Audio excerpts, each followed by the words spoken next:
కర్నూలు జిల్లా ఆదోని మండలం మీ బాగోతాలు బయట పెడతా. ఆదోని మండల కేంద్ర ప్రాంతం ఆదోని సర్వే నంబర్ 477లోని 2 ఎకరాల 77 సెంట్లు 2.77 కబ్జా చేశారని ఎమ్మెల్యే పార్థసారథిని కలిసిన బాధ్యతలు ఏర్పాటు చేసిన మీడియా సమావేశంలో ఎమ్మెల్యే పార్థసారథి మాట్లాడుతూ 477 సర్వే నంబర్ 2.77 సెంట్ల భూమిని అక్రమ రిజిస్ట్రేషన్ చేసుకున్న వారిని వదిలిపెట్టేది లేదు అని, వారి బాగోతాలు తొందరలోనే బయట పెడతామని, వారికి పాపం పండే రోజులు దగ్గరలోనే ఉన్నవని, అక్రమ భూదందాలకు పాల్పడిన వారిని వదిలిపెట్టేది లేదని ఘంటాపదంగా మాట్లాడిన ఎమ్మెల్యే పార్థసారథి.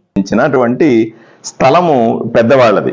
ఈ ముసలి వాళ్ళు పాపం నిజంగా నాకు వచ్చి చాలా బాధ అనిపించింది. ఏంటంటే ఈ పెద్ద ఆమె వచ్చి, అయ్యా మా నాన్న దగ్గర నుంచి పొలం ఇది, నాన్నలక వీళ్ళ నాన్నది, అక్కడి నుంచి నా పొలం తీసుకొని మేము దీన్ని ఆధీనంలో పెట్టుకొని ఉంటే డాక్యుమెంట్స్ అన్ని కరెక్ట్గా ఉన్నాయి, ఆధీనంలో పెట్టుకొని ఉంటే ఎవరో వచ్చి దీన్ని ఆక్రమించుకున్నారు, మాకు తెలియకుండా రిజిస్ట్రేషన్లు చేసుకున్నారు, 2-3 చేతులు మారిపోయినాయి, మేము ఏమీ చేయలేని పరిస్థితిలో ఉన్నాము, ఏదో రకంగా మాకు న్యాయం చెయ్యండి అని నాకు ఉత్తరాల మీద ఉత్తరాలు రాశారు.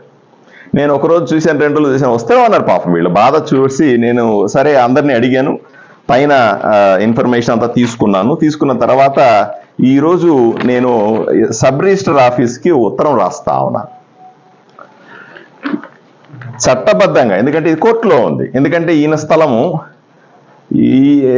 ఈయన ఎవరు ఆక్రమించుకున్నారు. ఇంత లోపల ఆ జయరామిరెడ్డి దుర్మార్గుడు ఉన్నాడు కదా, విఆర్ఓ, ఆడి దగ్గరికి పోయినారు వీళ్ళు. పోతే అంతా కూడా వెళ్ళిపోయింది ఈ స్థలం, ఇంక 7 సెంట్లు మాత్రం మిగిలింది, అది కావాలంటే ఇస్తాను అని దయాదాక్షిణ్యాలు వేస్తానని అన్నాడట.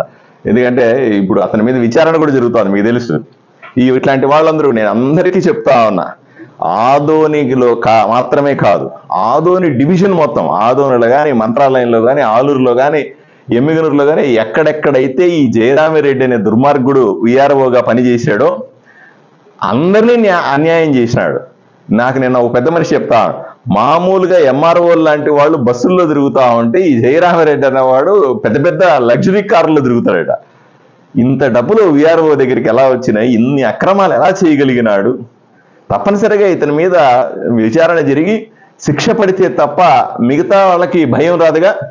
నేను అందుకని ఆదోనిలో ఉన్న వాళ్ళు కాకుండా ఈ డివిజన్ మొత్తం మీద ఉన్నటువంటి పక్క నియోజకవర్గాల్లో ఎక్కడెక్కడైతే ఈ జయరామిరెడ్డి బాధితులు ఉన్నారో వాళ్ళందరూ దయచేసి ఒక ఉత్తరం రాసి సబ్ కలెక్టర్కి ఇచ్చేయండి. వాడు నాకు మా కుటుంబానికి మాకు ఈ రకంగా అన్యాయం చేసినాడు అని ఉత్తరం రాసి సబ్ కలెక్టర్కి ఇస్తే వారి మీద చర్యలు కఠినంగా ఉంటాయి, వాడిని ఉద్యోగాలకు తీసేస్తారు.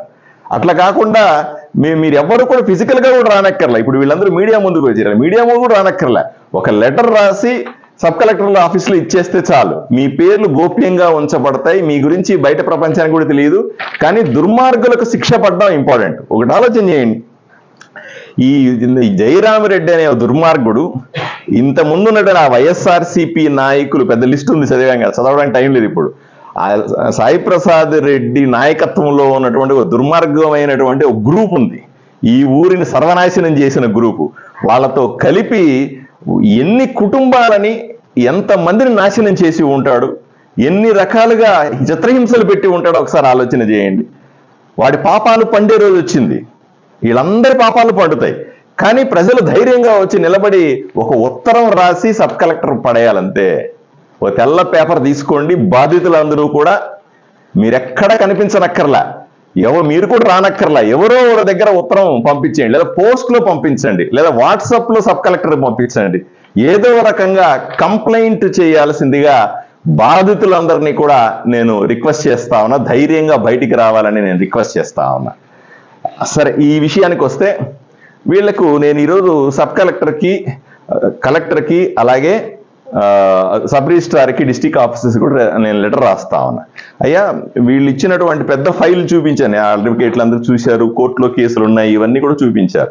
ఇవన్నీ తెగేదాకా దీన్ని ఫర్దర్ రిజిస్ట్రేషన్ చెయ్యొద్దు అనే ఉత్తరం రాస్తా ఉన్నా. ఈ ఉత్తరాన్ని మీకు కూడా రిలీజ్ చేస్తాం మీడియాకి.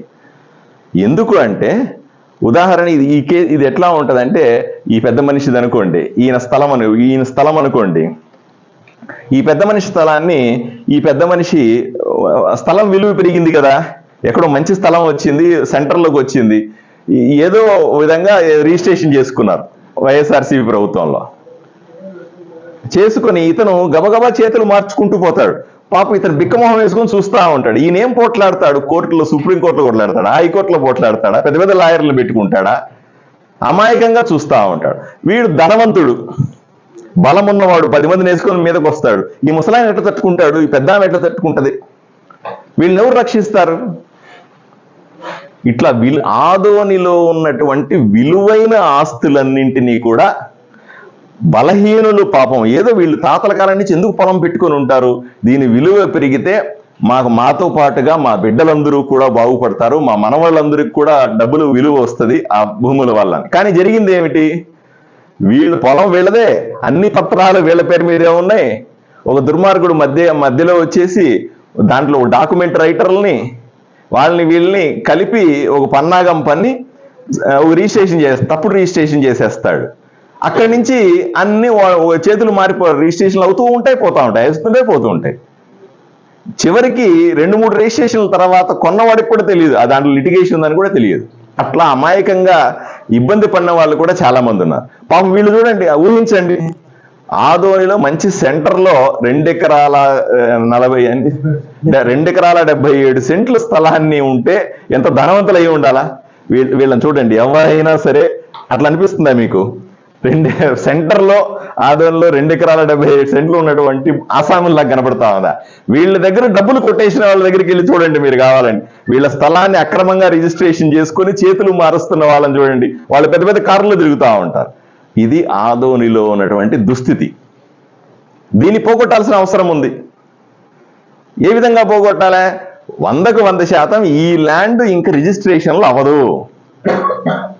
ఎవడైతే చేతులు మార్చుకుంటూ పోతా ఉన్నాడో